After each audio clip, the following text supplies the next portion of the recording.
Ce soir, l'obscurité s'installe et vous plonge dans un nouvel épisode de Peur du soir. Avant que le sommeil ne vous emporte, écrivez-moi en commentaire d'où vous écoutez. Qui sait, peut-être que la nuit est plus sombre là où vous êtes. Si ces histoires réveillent en vous quelques frissons, n'oubliez pas de laisser un like et de vous abonner. C'est ce qui me permet de continuer à vous hanter, nuit après nuit. Installez-vous, fermez les yeux, laissez l'ombre vous envelopper. Il est temps de commencer. ALX. Le lycée Saint-Charles n'avait rien d'extraordinaire. Un grand bâtiment gris, construit dans les années 70, avec ses couloirs trop longs, ses néons qui grésillaient au plafond et ses carreaux de carrelage fissurés. Tout le monde se moquait de son atmosphère froide, mais personne n'osait vraiment plaisanter en passant devant la salle 4B. C'était une vieille salle condamnée depuis plus de 15 ans. La poignée était rouillée, la vitre fêlée et les rideaux tirés. Pourtant, certains juraient y avoir vu des silhouettes. Pour Alex, tout ça n'était que des histoires pour effrayer les nouveaux. À 16 ans, il ne croyait pas aux légendes.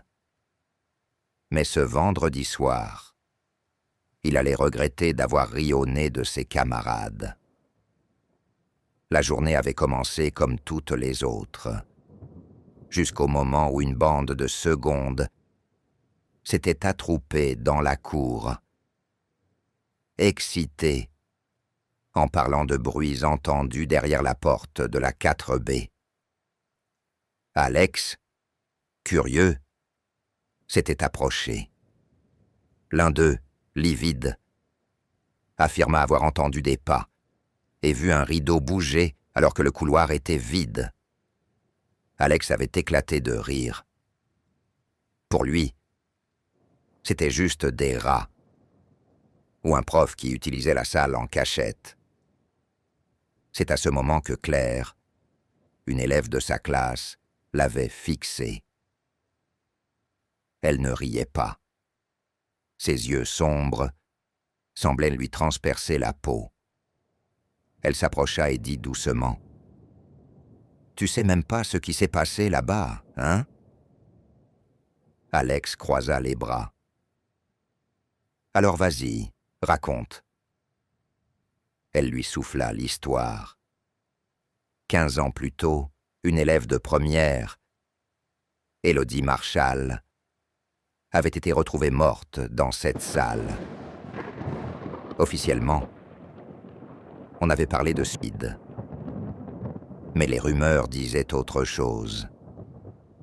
On racontait qu'elle n'était pas seule, qu'on l'avait entendue rire et parler à quelqu'un qui n'existait pas. Après sa mort, les élèves se plaignaient d'entendre encore sa voix.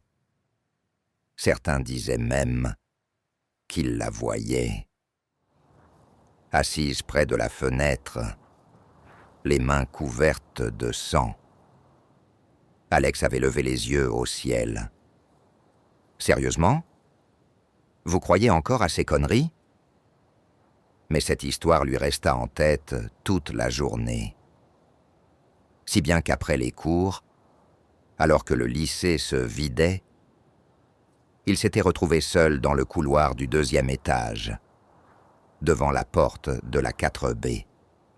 Le silence était lourd. Le soleil couchant passait à travers les vitres poussiéreuses, projetant des traînées orangées sur les murs gris.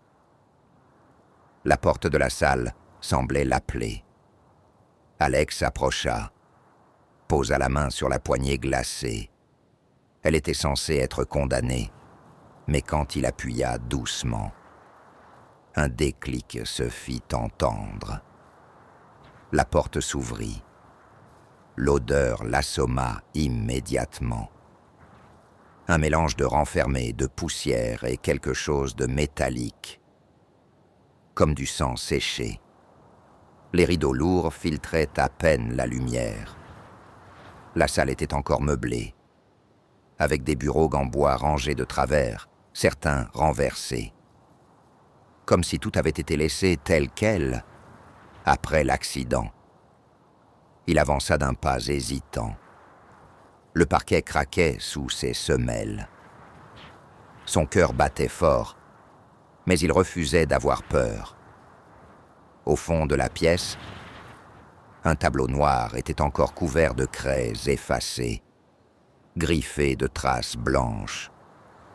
Soudain, derrière lui, un bruit sec.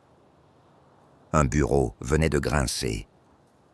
Il se retourna brusquement. Personne. Pourtant, il aurait juré que le bureau près de la fenêtre avait bougé. Alex sentit une sueur froide couler le long de sa nuque. Ses yeux balayèrent toute la pièce et s'arrêtèrent sur le rideau. Il bougeait doucement, alors que les fenêtres étaient fermées. Il s'approche. D'une main tremblante, il tira le tissu jauni. Le verre était fissuré, mais il n'y avait rien derrière. Rien, sauf un mot griffonné au feutre, à même la vitre. 3 lettres. A-L-X. Il recula, choqué. Comment son prénom pouvait-il être là? Ses jambes devinrent lourdes, son souffle court. Il lâcha un rire nerveux, persuadé que c'était une blague. Quelqu'un avait dû l'écrire récemment pour lui faire peur. Mais alors, qui? Une voix murmura dans son dos. « Tu es enfin venu. » Alex se figea. Une voix féminine, douce, à peine audible, mais bien réelle. Il se retourna d'un bond. La salle était vide. Le silence revint, oppressant. Il tenta de se convaincre qu'il avait rêvé. Mais quand il baissa les yeux, il remarqua quelque chose. Sur le bureau devant lui, la poussière avait été déplacée. Comme si quelqu'un avait posé sa main là, il y a quelques secondes à peine. Alex recula lentement vers la porte. Mais celle-ci se referma brutalement avec un claquement sec. Il se précipita, tira de toutes ses forces. Rien à faire. La poignée refusait de bouger. Piégé. Son cœur tambourinait dans sa poitrine. Dans le reflet de la vitre, il crut apercevoir une silhouette derrière lui. Une fille, aux longs cheveux noirs, la tête penchée sur le côté, les yeux vides. Quand il se retourna, la salle était vide. Alors, dans un souffle glacé, la voix retentit à nouveau. Plus proche, cette fois. « Reste avec moi. » Les néons grésillèrent au-dessus de lui. Un bureau se renversa tout seul, dans un fracas assourdissant. Puis un autre. Les meubles se mirent à trembler, à glisser, comme poussés par une force invisible. Alex hurla, tambourina contre la porte. Ses mains saignaient, à force de frapper le métal. Le silence retomba brusquement. Plus rien ne bougeait. Alex haletait, collé à la porte, les yeux écarquillés. Et soudain, juste à côté de son oreille, la voix murmura à nouveau. « Tu n'aurais jamais dû entrer. » La lumière s'éteignit. Noir complet.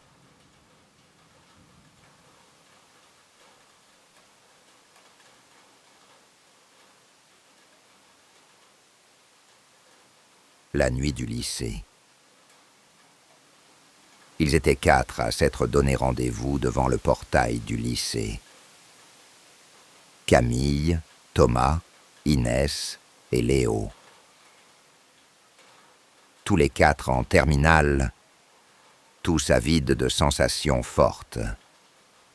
L'idée était venue après une soirée trop arrosée. Et si on entrait dans le lycée la nuit, juste pour voir, pour se prouver qu'on n'a peur de rien? Le portail, habituellement verrouillé, était facile à escalader. La rue était déserte, plongée dans un silence lourd. Les lampadaires diffusaient une lumière orange qui peinait à repousser l'obscurité. Le lycée Saint-Jacques, massif, semblait les attendre. Ils sautèrent de l'autre côté, un par un. Le gravier crissa sous leurs baskets. « Bon, » murmura Thomas en riant nerveusement. « On fait le tour et on ressort. 10 minutes, pas plus. » 10 minutes, siffla Inès. Autant y aller pour de vrai. Camille, la plus téméraire, s'approcha de la porte de service derrière le gymnase. Elle avait récupéré le double des clés de son oncle, agent d'entretien. D'un geste sûr, elle ouvrit la porte métallique. Un souffle glacé s'échappa du couloir. À l'intérieur, tout était plus grand, plus sombre que dans leurs souvenirs. Les murs blancs semblaient gris, avalés par l'ombre. Leurs pas résonnaient beaucoup trop fort.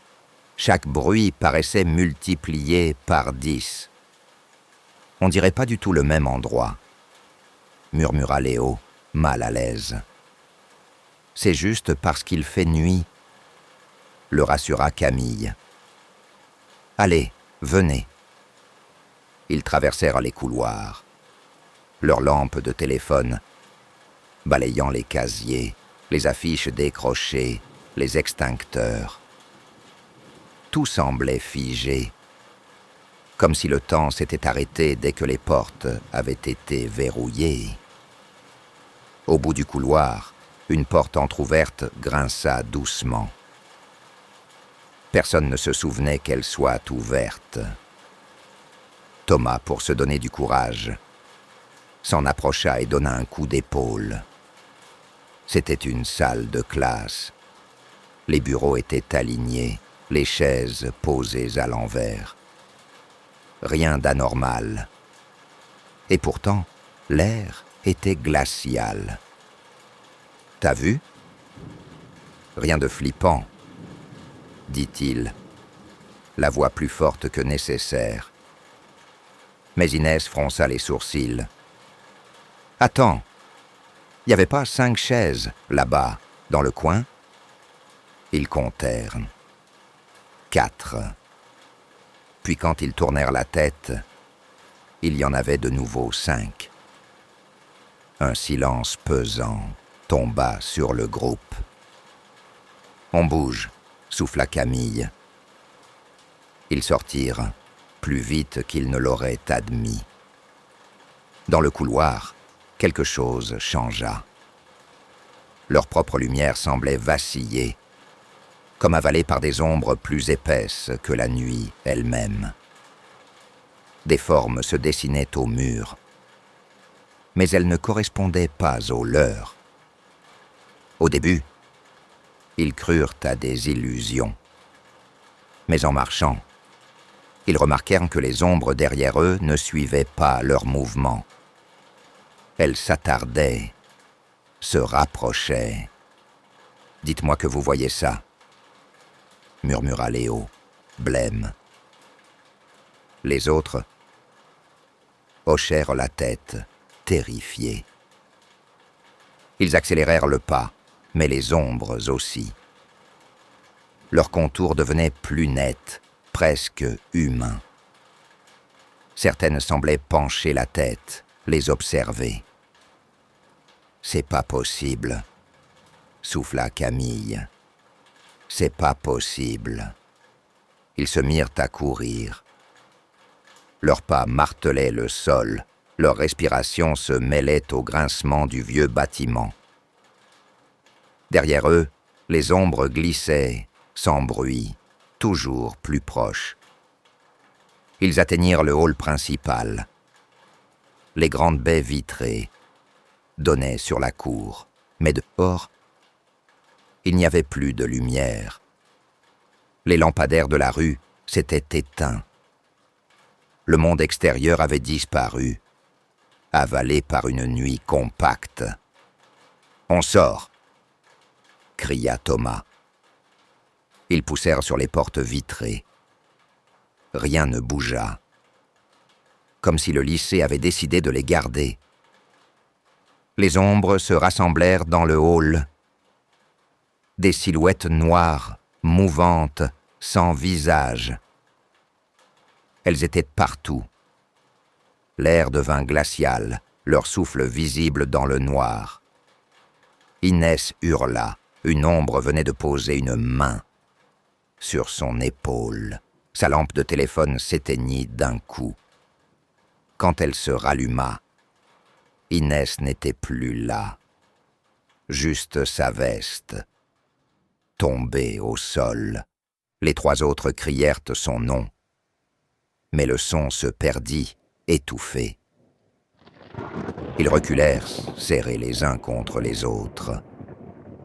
Les ombres avançaient lentement, les encerclant. Camille, en larmes, tenta d'ouvrir une autre porte. Rien. Léo, fou de panique, lança sa lampe contre une vitre. Le verre ne se brisa pas. Thomas hurla de rage, puis se tut net. Une ombre venait de se dresser devant lui. Elle ouvrit une bouche béante, noire, et l'aspira. En un instant, il disparut, avalé par le vide. Camille et Léo, seuls, restèrent paralysés. Les ombres approchaient, ondulant, se multipliant. « Je veux pas mourir là », sanglota Léo. Camille lui prit la main, les larmes aux yeux. Mais elle savait. Ils étaient déjà perdus. La dernière chose qu'ils virent fut la nuit les engloutir. Les murs du lycée s'effacèrent, le sol disparut sous leurs pieds. Tout se dissout dans le noir. Le lendemain matin, quand le gardien ouvrit les portes, il ne trouva rien d'anormal. Pas de vitres brisées, pas de portes ouvertes. Juste 4 sacs à dos abandonnés dans le hall. La meute du lycée. Le lycée Sainte-Catherine s'animait comme tous les autres matins. Des centaines de pas résonnaient dans les couloirs. Des portes claquaient, les bavardages se croisaient, saturant l'air de rires forcés et d'ennuis adolescents. Dans la salle, 207. Monsieur Delmas, maigre, voûté, débitait sa leçon d'histoire sans lever les yeux de son cahier. Les élèves, déjà ailleurs, fixaient l'horloge ou griffonnaient leur cahier d'une main distraite. Tout le monde, sauf Damien. Lui, installé au fond, faisait le pitre. Il imitait la voix nassillarde du prof, lançait des boulettes de papier, mimait des grimaces à chaque phrase. Ses amis s'efforçaient d'étouffer leur rire, mais l'attention se détournait déjà du cours. Dehors, la voix sèche du professeur claqua. Un silence brutal s'abattit. Damien, bouche ouverte, tenta une protestation. « Mais j'ai rien fait, messieurs. Tu viendras chercher tes affaires après. Maintenant, sors. » Les rires moururent aussitôt. Les yeux se baissèrent. Damien sortit, vexé mais bravache, claquant la porte derrière lui. Dans le couloir, il savourait d'ordinaire ces minutes de liberté volées, mais pas cette fois. Une surveillante l'attendait déjà. Damien, salle de retenue, il leva les mains, innocent. Mais j'ai juste... Pas de discussion. On le conduisit au rez-de-chaussée, dans une pièce étroite. 4 murs nus, une grande horloge dont le tic-tac semblait trop fort, et une rangée de bureaux poussiéreux. Mais aucun autre élève. « Tu restes ici jusqu'à 17 heures, » dit la surveillante. « Je reviendrai. » La porte se referma. Le silence tomba. Damien soupira, s'affala sur sa chaise. Son téléphone sortit de sa poche. 9% de batterie. Suffisant pour tuer le temps. Il lança une vidéo, rigola tout seul, puis finit par poser la tête sur ses bras. La chaleur de la pièce, le silence, ses paupières se fermèrent. Quand il se réveilla, la pièce était noire. Il sursauta, le cœur battant. L'horloge indiquait minuit passé. Plus de bruit, plus de lumière. Le lycée tout entier semblait vide. Bordel! Il sortit son téléphone. Écran noir. Batterie morte. Il se leva d'un bond, tambourina contre la porte. Personne. Il tira, poussa, secoua la poignée. Fermé. Ses poings frappèrent le métal jusqu'à lui brûler la peau. Rien. Il fit le tour de la pièce, chercha une fenêtre. Toute condamnée par des barres métalliques, enfermée. Un rire nerveux lui échappa. « Super génial, mec. Tu vas passer la nuit ici. » Mais son esprit s'accrocha à une idée simple. Il avait besoin de son portable. S'il trouvait un câble, une prise, peut-être même un ordinateur allumé dans une salle, il pourrait contacter quelqu'un. Il sortit dans le couloir. Ses pas résonnaient étrangement, comme si le bâtiment lui-même amplifiait chaque mouvement. Les affiches colorées, familières le jour, semblaient ternes et maladives la nuit. Il marcha, traversa un escalier, puis un autre. Le lycée lui paraissait plus grand, plus tortueux, comme si les couloirs s'étiraient à l'infini. Puis, soudain, un bruit. Un grattement. Il s'arrêta net. Ça venait de l'autre bout du couloir. Quelque chose qui griffait le sol, lent, régulier. « Y a quelqu'un » lança-t-il, la voix hésitante. Le bruit cessa. Il reprit sa marche, un peu plus vite. Les néons grésillaient, certains clignotaient faiblement, comme prêts à rendre l'âme.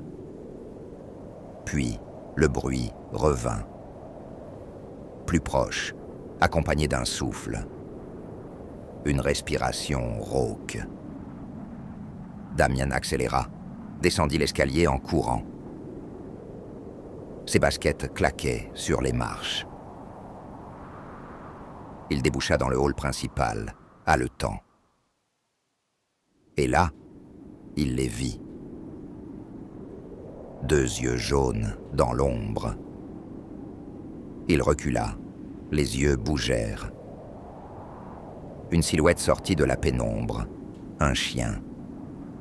énorme, maigre, le pelage en bataille, les babines retroussées. Un grondement monta de sa gorge. Damien recula, main levée, mais derrière lui, un deuxième chien apparut. Puis, un troisième. Ils encerclaient leur proie. Le cœur battant, il chercha une sortie. La porte vitrée du hall. Il se précipita, tira de toutes ses forces, fermée. Les chiens s'approchaient lentement. « Dégagez !» cria-t-il, la voix brisée. Ils s'arrêtèrent, comme s'ils attendaient. Une voix s'éleva, grave, râpeuse, venue du fond du hall. On dirait qu'on a un nouvel invité. Une silhouette apparut. Grande, courbée, vêtue d'un manteau trop long. Son visage restait dans l'ombre. Autour de lui, les chiens s'écartèrent avec une discipline militaire. « Qui êtes-vous » balbutia Damien. L'homme rit. Un rire sec, sans joie.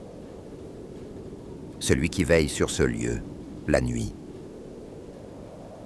Il s'avança. Son odeur frappa Damien. Un mélange de terre humide, de sang séché et de chiens mouillés. Les animaux grognaient encore, mais retenus par une main invisible. « Tu n'aurais pas dû être ici. La nuit appartient à ma meute. J'étais enfermé. Je voulais juste... Juste quoi? Trouver une sortie, un câble, un peu de lumière. Tu n'auras rien de tout ça ici. La nuit du lycée n'est pas faite pour les hommes. » Damien recula, paniqué. Les chiens s'approchèrent à nouveau, crocs luisants. « Qu'est-ce que vous voulez ?» Le maître pencha la tête. Deux yeux brillants apparurent dans l'ombre de sa capuche. « Tu connais maintenant mon secret. Tu m'as vu, tu m'as entendu. Tu n'auras pas le choix. » Damien tremblait. Le choix de quoi? Un sourire tordu s'étira sur le visage de l'homme. De rejoindre la meute. Avant que Damien ne puisse réagir, les chiens bondirent. Ils ne le déchirèrent pas, non. Ils le plaquèrent au sol, le maintinrent. Le maître s'approcha, sortit de sa poche une lame fine, noire, recouverte de symboles gravés. « La chair est faible, » dit-il d'une voix sourde. Mais l'instinct survit. La lame entailla la paume de Damien. Le sang coula, sombre, épais. Les chiens léchèrent la plaie avec frénésie. Damien hurla, mais ses cris s'éteignirent dans l'écho glacé du hall. Une chaleur brûlante se propagea dans ses veines. Ses os craquèrent. Ses doigts se recroquevillèrent comme des griffes. Ses dents cognèrent contre ses lèvres, s'allongeant en crocs. Il tenta de se redresser, mais son corps n'était déjà plus le sien. Ses cris devinrent des grognements. « Voilà », murmura le maître. « Laisse-toi aller. Tu n'as plus besoin de ton nom. Tu n'as plus besoin de ton passé. Tu es des nôtres, désormais. » Damien, les yeux révulsés, sentit son humanité s'échapper, se dissoudre. Son esprit se noyait dans une marée de sensations animales, faim, rage, soumission. Les derniers des fragments de son identité hurlèrent une dernière fois avant d'être engloutis. Quand il se redressa, haletant, il n'était plus un garçon. Ses yeux luisaient du même éclat jaune que ceux des autres chiens. Le maître posa une main sur sa tête. « Bienvenue dans la meute. » Le lendemain matin, le lycée rouvrit comme si de rien n'était. Les élèves affluaient. Les surveillants discutaient. Les profs corrigeaient des copies. Personne ne remarqua les griffures sur le sol du hall. Personne n'entendit les aboiements lointains, étouffés derrière les murs. Personne ne remarqua non plus que Damien n'était pas là. Mais certains élèves jurèrent, plus tard, avoir vu un chien errant rôder derrière les grilles. Un chien aux yeux jaunes qui les fixait avec une intelligence dérangeante.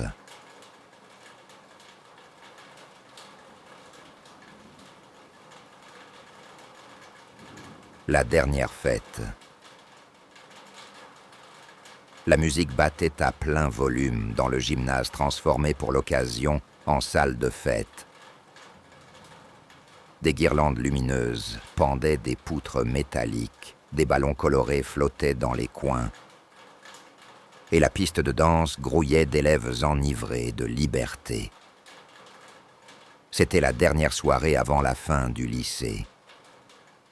Après ça, chacun prendrait son chemin. Université, école, travail.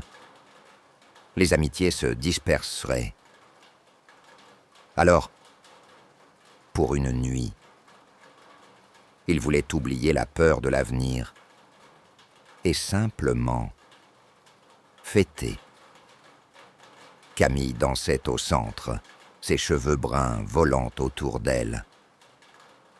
Mathieu, son meilleur ami, riait en tenant 2 verres de soda. Juste derrière, Nora et Karim chuchotaient à l'oreille, déjà absorbés l'un par l'autre. 5 autres élèves de leur promo gravitaient autour, tous encore un peu dans l'euphorie de la remise des diplômes. À un moment, Camille proposa, la voix couverte par la musique. « Hé, on sort un peu, trop chaud ici. » Ils hochèrent tous la tête. L'air était saturé de sueur, de parfums bon marché et de basses trop lourdes. Alors ils filèrent par la porte latérale, riant encore, laissant derrière eux la chaleur et les cris. Dehors, la cour baignait dans la pénombre. Quelques lampadaires diffusaient une lueur blafarde. Le silence contrastait avec l'agitation du gymnase. Ils longèrent les murs et trouvèrent de refuge sous l'auvent du bâtiment des sciences. « Parfait, » dit Karim. « On est tranquille. » Quelqu'un sortit une bouteille planquée dans son sac. Ils burent à tour de rôle, riant plus fort à chaque gorgée. Puis, comme toujours, à leur âge, les défis commencèrent. Vérité ou action ? Lança Nora. Les regards s'allumèrent. Ce jeu-là, chacun savait où il pouvait mener.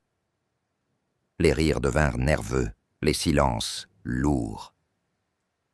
Les premiers défis furent innocents. Chanter faux, crier dans la cour, envoyer un message embarrassant. Mais très vite, les choses glissèrent vers des baisers échangés, des confessions gênées. L'air se chargea d'une tension étrange, entre excitation et malaise. Puis vint le tour de Lucas. un grand blond à l'humour potache.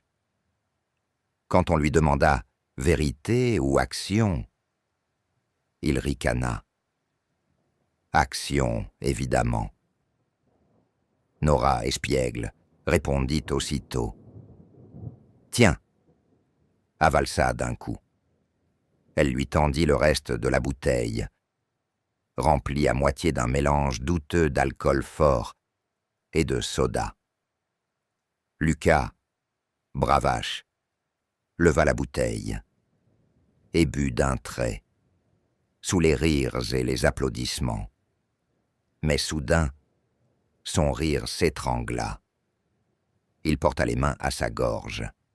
Ses yeux s'écarquillèrent. « Hé, Lucas, tu déconnes ?» demanda Karim. Mais non. Son visage devint rouge, puis violet. Il toussa violemment, tituba. Ses mains griffaient sa gorge, comme si quelque chose bloquait son souffle. Un silence terrifié tomba sur le groupe. Lucas recula, suffocant. Puis, dans un geste désespéré, il s'élança en courant à travers la cour, disparaissant dans l'ombre entre deux bâtiments. « Lucas !» hurla Camille. Ils voulurent le suivre, mais s'arrêtèrent net, parce que quelque chose venait d'apparaître. Les lampadaires grésillèrent, et autour d'eux, les ombres s'allongèrent. D'abord fines, étirées par la lumière, elles commencèrent à bouger toutes seules, comme des taches liquides glissant sur le sol. Elles s'approchèrent, encerclant peu à peu le groupe. « C'est quoi ce bordel ?» balbutia Nora, blême. Les silhouettes noires n'avaient pas de visage, mais une densité qui les rendait presque réelles. Certaines semblaient se dresser, prendre forme humaine. D'autres restaient rampantes, collées au sol. Le froid tomba brusquement, glaçant leur souffle. « On rentre !» cria Mathieu. « Vite !» Ils coururent à travers la cour, les ombres glissant derrière eux, silencieuses mais rapides. Leurs pas résonnaient sur le bitume. Leur cœur battait à tout rompre. Ils atteignirent enfin la porte du gymnase, la poussèrent de violemment et entrèrent dans la salle de fête. Mais ce n'était plus la même. La musique s'était tue, les lumières colorées éteintes. Il n'y avait plus personne. Les tables étaient encore là, mais les verres renversés, les papiers gras, les ballons qui roulaient doucement sur le sol semblaient figés dans une scène abandonnée, comme si des centaines d'élèves s'étaient évaporés en une seconde. « Mais c'est pas possible », souffla Camille. « On était là il y a même pas 5 minutes. »« Où ils sont passés ?» bredouilla Karim. Le silence du gymnase était assourdissant. Leur voix résonnait trop fort, presque déplacée. Puis un bruit sourd résonna au loin, un martèlement lourd, irrégulier, comme des pas, mais pas humains. « Lucas, faut retrouver Lucas », dit Nora. Ils se mirent à arpenter les couloirs du lycée, appelant son nom. Mais partout, le même décor vide. Les chaises renversées, les papiers au sol, mais jamais personne.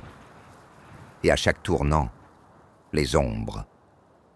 Elle les suivait, toujours un peu plus proches, un par un. Les couloirs se rétrécissaient. Les fenêtres donnaient sur une nuit opaque, sans étoiles ni lampadaires. Le lycée semblait isolé dans un néant sans fin. « On est enfermé, » murmura Camille. « C'est pas le lycée, c'est autre chose. » Un cri résonna. Lucas court, étranglé. Ils venaient du bâtiment principal. Ils s'élancèrent, leurs pas claquant sur le carrelage. Ils trouvèrent Lucas à genoux dans un couloir. Sa gorge se soulevait difficilement, ses yeux emplis de larmes. Mais autour de lui, les ombres tourbillonnaient comme une brume noire. « Lucas !» cria Karim.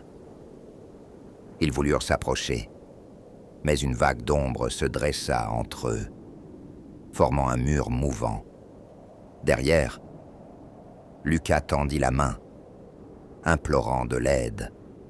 Puis, dans un bruit sec, il fut happé. Son corps se dissout, absorbé par les murs du couloir. En une seconde, il n'y eut plus rien. Juste la peinture froide, lisse. « Ils l'ont avalé », bredouilla Nora, tremblante. Les ombres se tournèrent vers eux, lentement, inexorablement. Ils reculèrent, paniqués, jusqu'à la salle des sciences. Les fenêtres étaient bouchées par la nuit noire. Leur respiration haletante emplissait la pièce. « Ils veulent quoi de nous ?» demanda Camille. Mais déjà, les ombres envahissaient la salle. Elles coulaient des murs, du plafond, comme de l'encre. Elles se dressèrent tout autour du groupe, prenant forme humaine. Silhouettes sans visage, bras tendus. Mathieu tenta de les repousser, frappant dans le vide. Mais ses bras passèrent au travers. En retour, l'une des silhouettes se jeta sur lui. Son cri s'étrangla, alors qu'il était aspiré à son tour, son corps se dissolvant comme une poussière noire, absorbé par le mur du fond. Camille hurla. Karim l'attira, mais déjà les ombres les touchaient.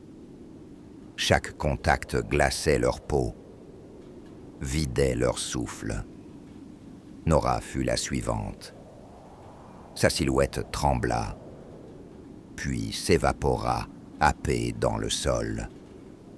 Il ne resta plus que Camille et Karim, acculés contre le tableau noir. Les ombres avançaient. Certaines semblaient sourire, sans bouche. « Je veux pas finir comme ça !» sanglota Camille. Karim serra sa main. Mais l'ombre se referma sur lui d'abord.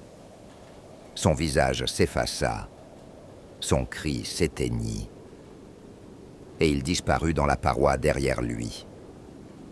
Camille, seule, hurla une dernière fois, mais sa voix résonna dans le vide.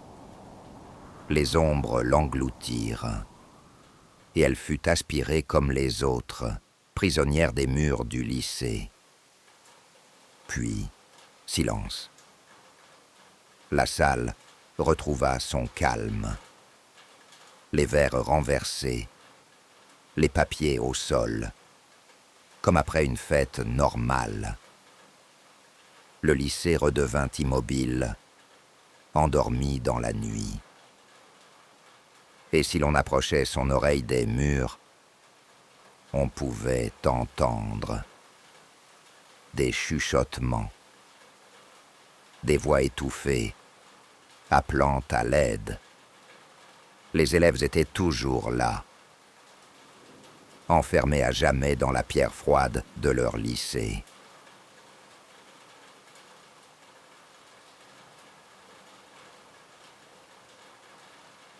La nuée. Au début, personne n'y avait prêté attention. Un cafard dans le couloir. Un autre écrasé sous une chaise. Puis 2 ou 3 qui disparaissaient dans une fissure au fond d'une salle de classe. Les élèves, habitués à se plaindre de tout, avaient simplement levé les yeux au ciel. Ce n'était pas la première fois que le lycée, vieux bâtiment humide, laissait apparaître quelques bestioles. Mais très vite, les murmures avaient pris une autre tournure. Ils étaient de plus en plus nombreux, beaucoup trop. Chaque matin, quand la sonnerie retentissait, on en retrouvait dans les casiers, sur les tables, parfois même dans les cartables. Certains élèves poussaient des cris. D'autres riaient jaunes en les filmant avec leur téléphone. Les professeurs, eux, perdaient patience. La direction avait promis d'appeler une société spécialisée. Rien de grave, disait-il. Mais les jours passèrent et les cafards ne faisaient qu'augmenter. Les couloirs sentaient désormais une odeur aigre, comme de la poussière humide mélangée à du fer rouillé. Le bruit était le plus insupportable. Un crissement permanent, presque imperceptible au début, mais qui emplissait le silence quand les salles se vidaient. Les cafards couraient sur les murs, dans les interstices des plafonds, sous les plinthes. Une rumeur se mit à circuler, la nuit. Certains élèves internes les entendaient de ramper en masse. Un flot noir qui passait sous leurs portes comme une marée. Les produits chimiques furent pulvérisés par seaux entiers. Rien n'y faisait. Les insectes semblaient insensibles, ou pire, comme s'ils s'étaient adaptés. Les entreprises spécialisées démissionnaient une à une. Votre bâtiment est infesté à un niveau jamais vu, reconnaissait un technicien en secouant la tête. Les parents commençaient à protester, mais la direction maintenait les cours. On ne ferme pas un lycée pour quelques insectes. Et puis il y eut Thomas, un garçon discret, 17 ans, toujours assis au fond de la classe. On ne savait jamais trop ce qu'il pensait. Ses camarades l'ignoraient presque, sauf pour quelques moqueries faciles. Mais lui observait. Depuis plusieurs semaines, il fixait ses cafards avec une attention particulière. Pas de dégoût, pas de peur. Une fascination étrange, comme s'il y cherchait un signe. Un jeudi après-midi, tout bascula. C'était pendant un cours de mathématiques. Le professeur écrivait des équations au tableau quand un cri retentit au fond de la salle. Une élève venait de renverser sa trousse. Et des dizaines de cafards s'en échappaient, grouillant sur sa table, tombant en pluie noire sur le sol. Les élèves se levèrent, paniqués, frappant leurs sacs, poussant les chaises dans un vacarme assourdissant. Mais Thomas, lui, ne bougeait pas. Il fixait le sol. Les cafards s'étaient arrêtés. Tous en même temps. Leurs antennes tremblaient, pointées vers lui comme des aiguilles. Puis, lentement, inexorablement, ils se rapprochèrent. D'abord par petits groupes, puis en masse. Ils escaladèrent ses chaussures, son pantalon, ses bras. Les cris des élèves redoublèrent. Le professeur tentait de les chasser, hurlant que quelqu'un appelle la vie scolaire. Mais rien n'y faisait. Les insectes semblaient sourds au chaos. Concentrés uniquement sur lui, Thomas, tremblant, voulut les repousser. Ses mains frénétiques frappaient ses vêtements. Mais plus il tentait de les éloigner, plus ils revenaient, comme attirés par une force invisible. Son souffle devint court. La peur l'envahissait, glaciale, mais quelque chose changea. Au milieu de la panique, une chaleur étrange naquit dans sa poitrine. Une impression sourde de sérénité. Le flot noir l'entourait désormais jusqu'à la taille. Les insectes se superposaient, formant des couches épaisses qui palpitaient, vivantes.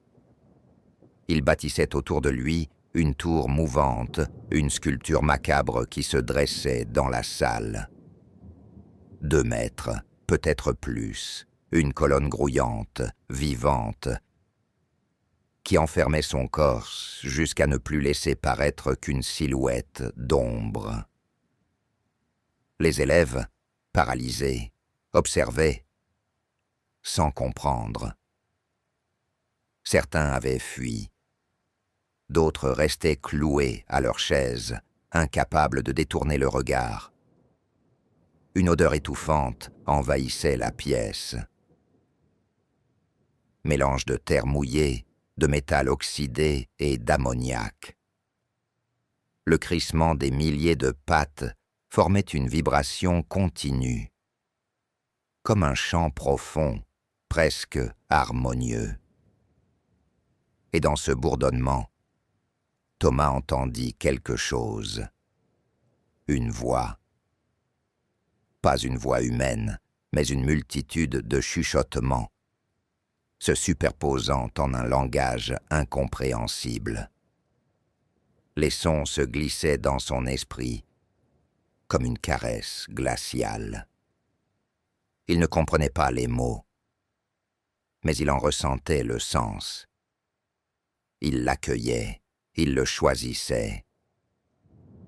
Alors, au lieu de lutter, il ferma les yeux.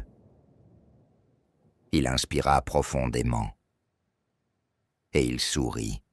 La tour de cafard se referma complètement sur lui, l'engloutissant jusqu'à disparaître.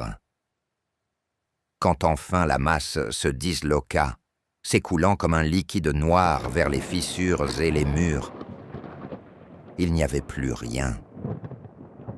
Pas de corps, pas de traces. Seulement un silence lourd, brisé par les sanglots des élèves restés dans la salle. Le lendemain matin, le lycée semblait propre. Les cafards avaient disparu. Aucun insecte, pas même une carapace brisée, ne traînait dans les couloirs. Les élèves, encore traumatisés, n'osaient pas en parler à voix haute. La direction, elle, affirma que le problème avait été réglé. Les cours reprirent, comme si de rien n'était. Mais certains, parfois, affirmaient sentir une présence. Dans un coin de classe, quand le silence tombait trop longtemps. Dans les toilettes, où l'air devenait soudainement étouffant. Dans les couloirs vides, où un bruit de pattes résonnait encore, furtif. Et surtout, il y avait ce miroir près de l'entrée du lycée. Un grand miroir fissuré où chaque élève passait sans y prêter attention. Mais si l'on s'y attardait trop, si l'on avait le malheur d'y fixer son reflet, alors juste derrière son épaule, on pouvait apercevoir un garçon. Un garçon aux yeux sombres, un garçon qui souriait, Et derrière lui, dans la fissure du miroir, quelque chose rampait encore.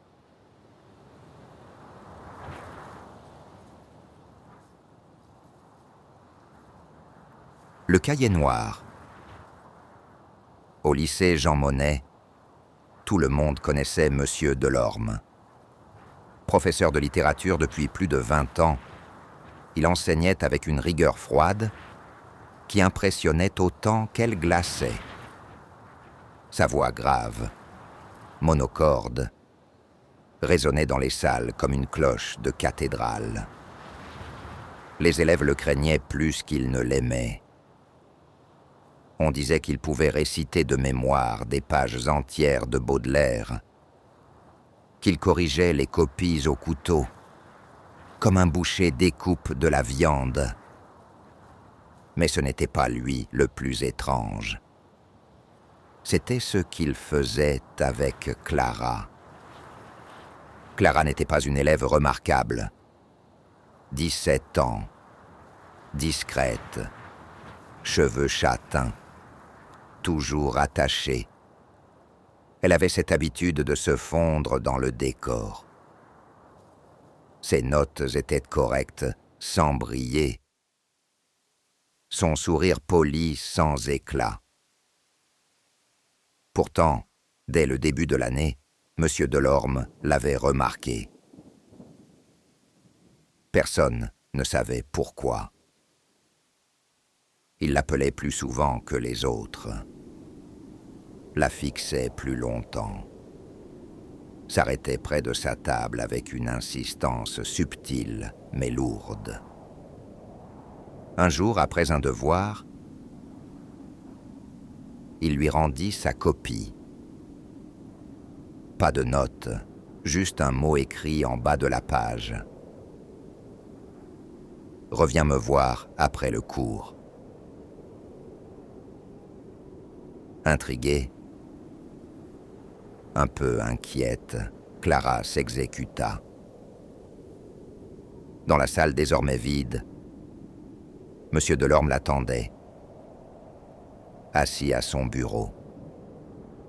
Devant lui, un cahier noir, usé, dont la couverture semblait grignotée par le temps.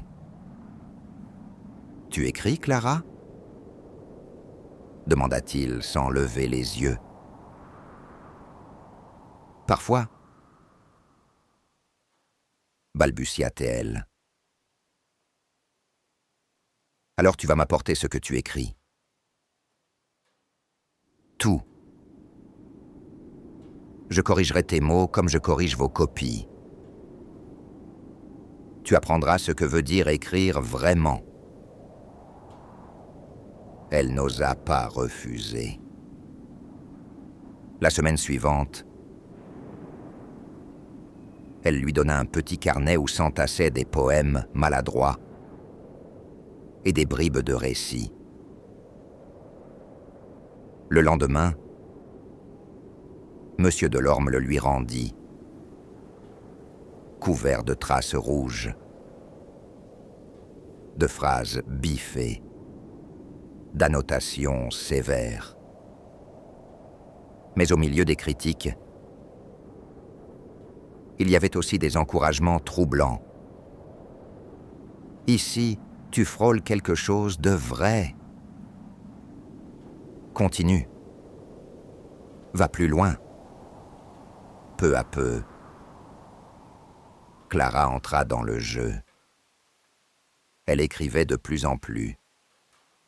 Chaque soir, chaque nuit, parfois. Comme si une main invisible la poussait à remplir des pages. Le cahier noir de M. Delorme semblait absorber ses mots, se gorger de ses secrets. Car bientôt, elle n'écrivait plus seulement des histoires inventées, elle racontait ses pensées, ses peurs, ses rêves les plus intimes. Et toujours, il les lisait. Toujours, il commentait. Les autres élèves commencèrent à remarquer cette proximité étrange. Des regards échangés trop longtemps.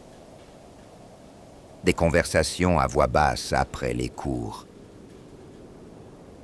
Les rumeurs enflèrent. Mais ni l'un ni l'autre n'y prêtaient attention. C'était comme s'ils habitaient un autre monde. Un espace clos entre leurs mots. Puis vinrent les cauchemars. Clara rêvait de la salle de classe vide, plongée dans une lumière jaunâtre.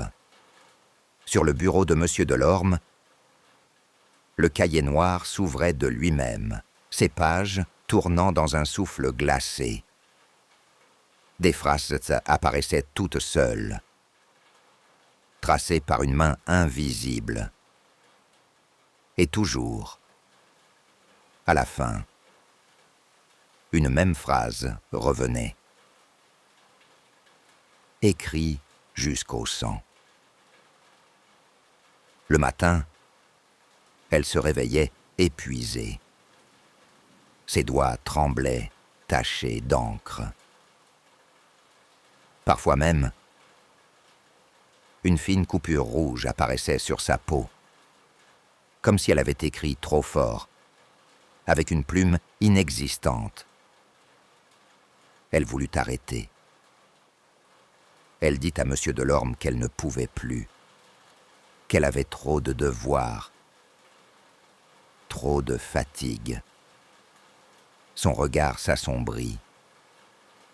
« Tu ne comprends pas, Clara. Ce n'est pas moi qui te demande.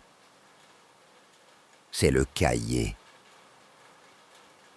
Elle crut d'abord à une métaphore. Mais plus les jours passaient, plus elle réalisait qu'il disait vrai. Le cahier semblait avoir une vie propre. Quand elle le touchait, sa couverture vibrait légèrement, comme une respiration. Une odeur âcre de papier brûlé s'en dégageait. Et chaque fois qu'elle essayait de s'en éloigner, un manque violent la rongeait, comme une soif inextinguible. Les élèves de la classe finirent par remarquer qu'elle changeait. Ses yeux s'enfonçaient dans leurs orbites, ses joues se creusaient. Mais une lueur étrange brillait en elle, une intensité nouvelle dans son regard. Ses textes, eux aussi, avaient changé. Ils n'étaient plus maladroits. Ils étaient d'une beauté sombre, d'une précision glaciale. Des professeurs s'émerveillaient. Certains parlaient de génie. Un soir, seule dans sa chambre, Clara tenta de brûler le cahier. Les flammes s'éteignirent aussitôt, comme étouffées par une force invisible. Le cuir noir resta intact, froid, humide, presque. Elle le jeta par la fenêtre. Mais le lendemain matin, il était revenu sur son bureau, ouvert à une page blanche. Et là, écrit d'une main ferme, un seul mot l'attendait. Encore. Alors elle écrivit, jusqu'à ne plus sentir le temps, jusqu'à ce que ses doigts saignent pour de vrai. Les pages se couvraient de lignes, mais dès qu'elles s'arrêtaient, l'écriture disparaissait, absorbée par le cahier, comme si celui-ci ne se contentait pas de recueillir les mots, mais les avalait, les digérait. Un matin, Clara ne vint pas en cours. puis un autre. Puis une semaine entière. Les élèves chuchotaient qu'elle avait quitté le lycée. Monsieur Delorme, lui, ne fit aucun commentaire. Mais ceux qui osaient croiser son regard disaient qu'il souriait imperceptiblement. Quelques mois plus tard, une nouvelle élève arriva. Discrète, timide, avec un sac trop lourd pour elle. Le premier jour, elle s'assit au fond de la salle. Quand la cloche sonna, Monsieur Delorme s'approcha de sa table. Il posa devant elle le cahier noir. Et d'une voix douce, presque paternelle, il dit « Tu écris, toi aussi ?»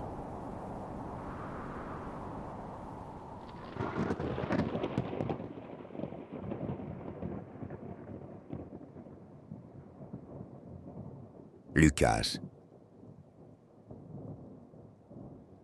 Le premier jour, personne n'avait vraiment prêté attention à lui. Un nouvel élève en cours d'année, ce n'était pas si rare au lycée Ronsard. Mais lorsqu'il entra dans la salle de classe, les yeux baissés, les mains crispées sur les sangles de son sac trop lourd, un silence particulier s'installa. Les élèves le dévisageaient avec cette curiosité mêlée de suspicion qu'il réservait aux étrangers. Il s'appelait Lucas. 17 ans. On l'avait présenté comme un élève en réorientation. Ce qui sonnait vaguement comme une excuse officielle. La vérité qu'il s'efforçait de taire, c'est qu'il avait déjà été renvoyé de 3 établissements. Mauvaise conduite, bagarre, insolence, crises incontrôlées. Ici, on lui donnait sa dernière chance. Et Lucas le savait. S'il échouait encore, il n'y aurait plus de rattrapage. Alors il fit tout pour rester calme, pour se fondre dans la masse, pour éviter les éclats de voix qui grondaient toujours au fond de sa poitrine, comme une tempête prête à éclater. Les professeurs le trouvaient poli, peut-être un peu absent. Les élèves, eux, le jugeaient de bizarre. Il ne parlait presque pas, répondait par monosyllabes. À la pause, il restait debout à l'écart, les yeux perdus dans le vide, ou fixés sur le ciel gris. Mais personne ne savait que chaque minute de silence lui coûtait un effort colossal, qu'il fallait serrer les dents jusqu'à sentir ses mâchoires trembler. Il avait trouvé un endroit, son refuge, le toit du lycée. La première fois, il y était monté par hasard, en suivant un escalier de service qui sentait la poussière et la rouille. La porte métallique grinçait, mais n'était jamais fermée. Là-haut, il y avait le vent, l'horizon, la ville qui s'étendait en contrebas. Lucas s'y sentait libre, comme suspendu au-dessus du monde. Quand la colère grondait trop fort, quand il sentait la chaleur monter dans sa nuque et ses poings se serrer, Il s'éclipsait discrètement et grimpait sur le toit. Le vide calmait ses pulsions. Le froid lui arrachait des frissons qui apaisaient ses nerfs. C'était devenu son rituel secret. Un soir d'hiver, alors que le soleil s'éteignait derrière les immeubles, il resta trop longtemps assis sur le rebord. Le vent soufflait plus fort, chargé d'humidité. Ses paupières devinrent lourdes. Sa tête pencha en arrière. Il se dit qu'il allait juste fermer les yeux un instant. Puis, plus rien. Quand il se réveilla, la nuit était tombée. Le lycée était plongé dans l'obscurité. Désert. Lucas sentit d'abord un froid étrange courir le long de sa colonne vertébrale, puis une douleur sourde dans ses mains. En relevant ses bras, il vit l'impossible. Ses doigts s'étaient allongés, ses ongles transformés en griffes épaisses et noires. Sur ses poignets et le haut de ses bras, une épaisse couche de poils sombres avait poussé. Son souffle résonnait dans l'air glacial, rauque, animal. Il se redressa d'un bond. Ses jambes, plus puissantes, répondaient avec une souplesse surnaturelle. Dans son reflet déformé sur une vitre, 2 yeux jaunes luisaient dans l'obscurité. Il n'eut pas le temps de réfléchir. Un instinct brutal le saisit, plus fort que lui. Ses muscles brûlaient d'une énergie nouvelle, incontrôlable. Avant même de comprendre, il bondit du toit et atterrit dans la cour comme une bête en chasse. Ses sens s'étaient aiguisés.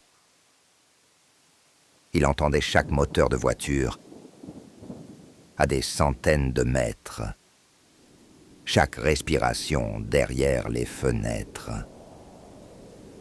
Il se mit à courir, ses griffes raclant l'asphalte, ses poumons emplis d'un air métallique et vif. Cette nuit-là, la ville devint son terrain de jeu. Il arracha des panneaux de signalisation d'un seul geste, éventra des poubelles, griffa les murs des immeubles, jusqu'à laisser des cicatrices profondes.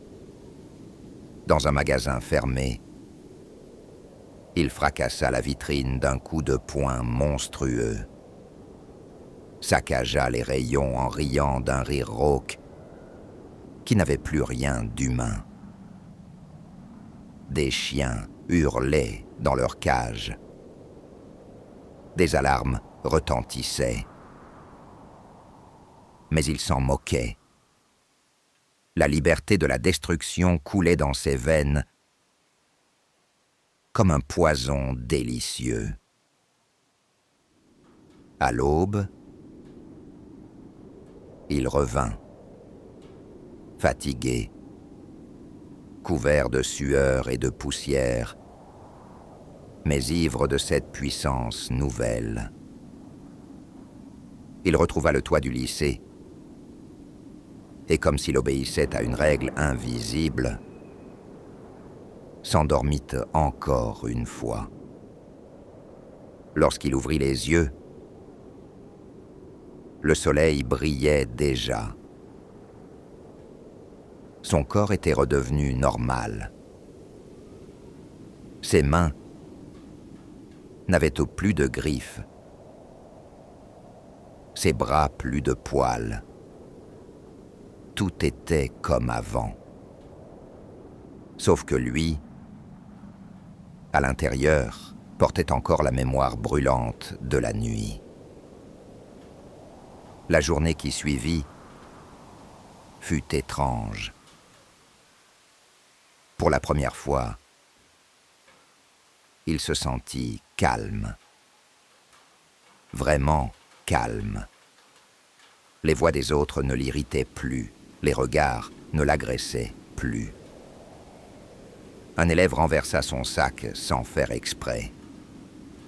Il aurait normalement explosé de colère. Mais cette fois, il se contenta de ramasser ses affaires avec un sourire absent.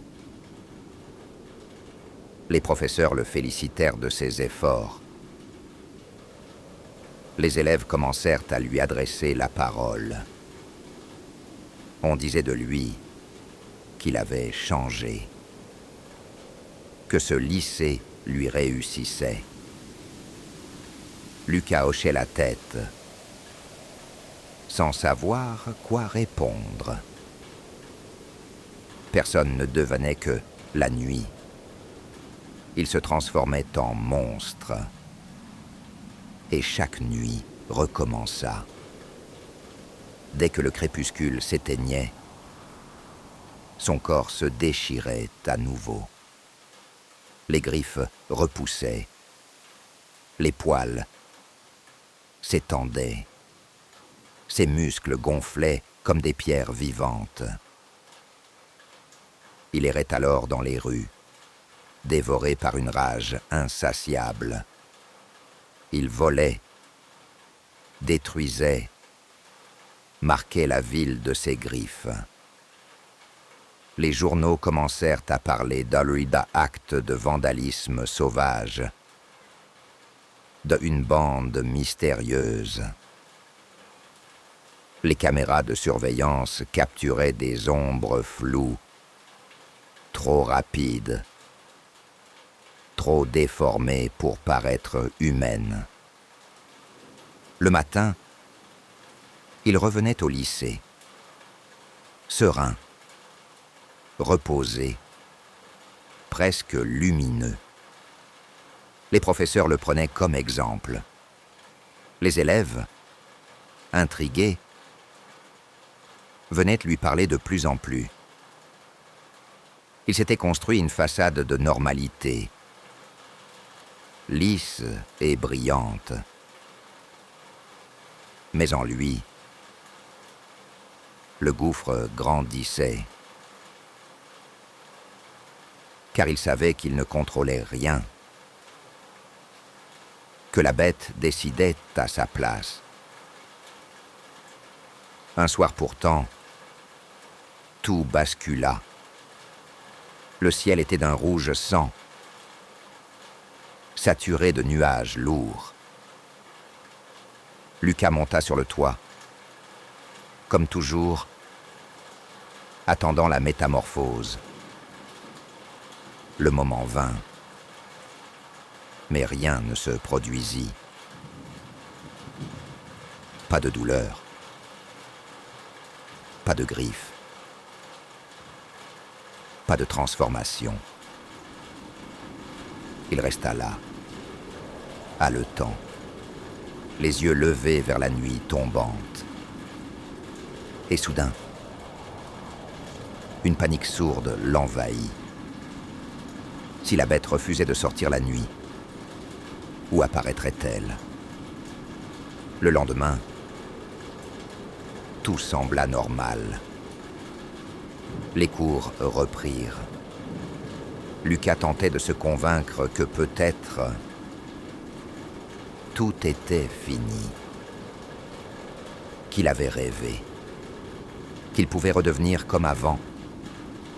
Mais son corps, lui, tremblait de l'intérieur. Ses muscles se contractaient malgré lui. Sa respiration saccadée résonnait dans sa gorge. Et au moment où le soleil se mit à descendre, teintant les vitres de la classe d'un orange flamboyant. Il comprit. Ses mains tremblaient. Sur la table. Ses ongles s'allongeaient. Des poils noirs jaillissaient sur ses bras. Sa peau se déchirait dans le silence assourdissant de la salle. Autour de lui, les élèves riaient encore, insouciants, sans remarquer. Le professeur écrivait au tableau. Le crépuscule glissait à travers les carreaux comme une lame.